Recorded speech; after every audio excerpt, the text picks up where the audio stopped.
मराठी माणसाच्या मनावर अधिराज्य गाजवणारं एकमेव डिजिटल चॅनल सप्तनगरी न्यूज।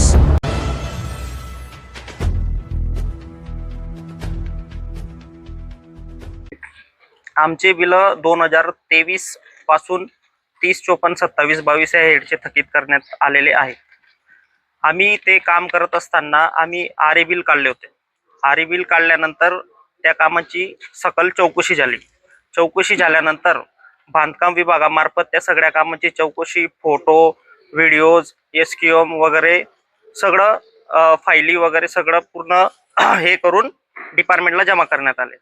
नंतर 28/3/25 ला कोर्टातून आपला आदेश आला की हे बिल अकाउंटिंग पर्पज साठी देण्यात यावे।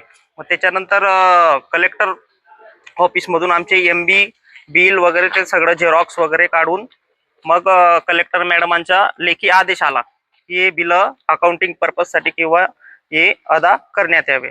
त्याच्यानंतर जिल्हा परिषद मध्ये बांधकाम विभाग, नंतर पूर्ण लेखा अधिकारी वगैरे सगळं पूर्ण बिल वगैरे चेक होऊन एफडी मध्ये गेल्यानंतर एफडी मध्ये अचानक ते बिल थांबवण्यात आले। अचानक थांबवण्यात आल्यानंतर आम्ही सगळेजण विचारात पडलो की हे बिल कशामुळे थांबवण्यात आले। आम्हाला कोणताही निर्णय दिला नाही, काही दिला नाही, कोर्टाचे आदेश नाही की हे बिल कशामुळे थांबवण्यात यावे, काहीच नाही। एकदम मनमानी कारभार, जिल्हा परिषदच्या एकदम मनमानी कारभारामुळे हे बिल थांबवण्यात आलेले आहेत।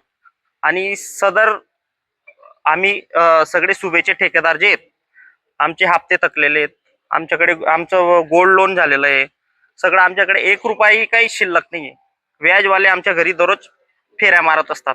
मग आम्ही त्याच्या संदर्भात जिल्हा परिषदला आम्ही आत्मदहनसाठी पत्र दिलं होतं आणि आज आंदोलनास आलेलो होतो। पण ऍडिशनल सीओ साहेबांनी आले असता ते म्हणे आम्ही तुम्हाला लेखी देऊ शकत नाही, ते आम्हाला तोंडी सूचना देत होते। सदर आम्हाला लेखी सूचना पाहिजे, बस एवढं।